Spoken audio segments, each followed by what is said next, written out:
November 5th, 1989, 5:45 in the morning.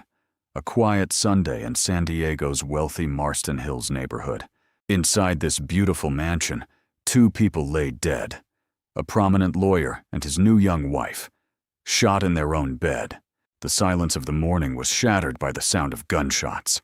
A scene of pure horror behind closed doors. The killer? His ex-wife, a 42-year-old mother of four named Betty Broderick. But to understand why she did it, we have to go back 20 years, to the very beginning. Welcome to Revenge Files. This is case number 1, the Betty Broderick story. Elizabeth Ann Bisceglia was born in Brooklyn, New York in 1947. She was the third daughter in a devout Catholic family. Pretty, popular, and full of dreams. At just 17 years old, her life changed forever during a football game in Pittsburgh. He was charming, ambitious, and came from a good family. A match made in heaven. They were young, in love, and convinced the world was at their feet. They married in 1969. Betty was 22. She had finally found her prince, and like any good princess, she was ready to support her king in whatever he did. Dan had big dreams. First medical school, then law school, both at Harvard. Betty never complained. She worked multiple jobs to put him through the best schools. She did whatever it took, babysitting, selling housewares, teaching. She was the engine. During those lean years, her life was a cycle of work and sacrifice for Dan's future. Between 1970 and 1980, the family grew. Betty gave birth to 4 children. She raised them mostly alone, while Dan studied and built his legal career. She was supportive, loyal, and completely self-sacrificing for her family's success. In her own words, "For years, we'd worked ourselves to the bone. Dan as a student, me as a mother. And me, besides raising 4 children, I did everything from babysitting to teaching." The lean years were ending. But the price of success was more than Betty could imagine. By the early 1980s, the struggle was over.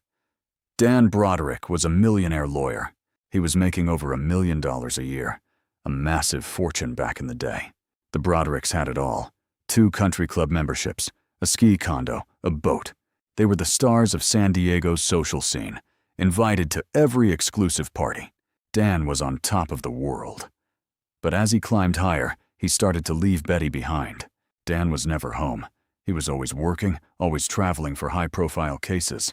Betty was left alone with the kids in a big, empty house that felt more like a prison. In 1983, Dan hired a new legal assistant. She was 22, 18 years younger than Betty. She didn't know how to type. She had no experience. But Dan promoted her anyway. Betty wasn't stupid. She knew the signs. She saw the way Dan looked at his assistant. When she confronted him, he denied it all. He called her crazy and paranoid. He used her love for him against her, making her doubt her own sanity. The fairy tale was over. The cracks were now deep, and the end was near. The silence in the home was the loudest thing Betty had ever heard. Then, in 1984, the hammer finally fell. Dan made his move. In 1984, Dan moved out. He filed for divorce after 16 years of marriage. Betty was devastated, but she had no idea that Dan was just getting started. Dan was a lawyer, one of the best. He knew how to use the law to win. He used the system to destroy her. He froze their assets and cut her off. He fought for full custody of the children, and he won every battle. Betty went from a mansion to a small, dark apartment. Her life was shrinking. She traded her Porsche for the bus. Her dignity was being stripped away. She was being erased from her children's lives. The pain turned into rage. She started to unravel. She spray-painted Dan's new bedroom in a blind fury. She smashed his car with a bat. She left hundreds of screaming messages. Her voice, once soft and supportive, was now filled with jagged, pure hate. She was arrested, hospitalized, evaluated. The world called her crazy. And while Betty was in hell, Dan was thriving with his new, younger wife. They moved into a new mansion. They had the life Betty had built for him, but Betty was keeping a record that would become her legacy. Throughout this nightmare, Betty kept a diary, 10 volumes over 3 years. She wrote down everything: her pain, her anger, her fantasies of revenge. There is no better reason to kill than to protect your home and family. You have destroyed my life. No one will mourn you when you are gone. In October 1989, Betty bought a gun. She said it was for her protection, but we know what was really growing inside her. A plan for final justice. On November 4th, she attended a wedding. She seemed calm, normal, scary. No one knew what she was planning. Maybe she didn't even know yet. She had a key she'd taken from her daughter's keychain. The night was long. The moment was almost here. November 5th was dawning. Then, the time for writing was over. The time for action had arrived. 5:30 a.m. Betty used the key to enter the mansion. The alarms were silent. She walked up the stairs, past the family photos, to the master bedroom. She opened the door. The two people she hated most were right there. Dan and Linda woke up. Linda screamed. Dan reached for the telephone. 5 shots. 2 hit Linda in the chest. 1 hit Dan in the back. Dan fell to the floor, his life's blood spilling onto the expensive carpet. Before leaving, Betty ripped the phone cord from the wall. No one could help. She walked out, got in her car, and drove straight to the police station. She walked in and said, "I'm the one you're looking for. It's over." The quiet Sunday was over. The story that would haunt San Diego had begun. The trial of the century was about to begin. The world was taking sides.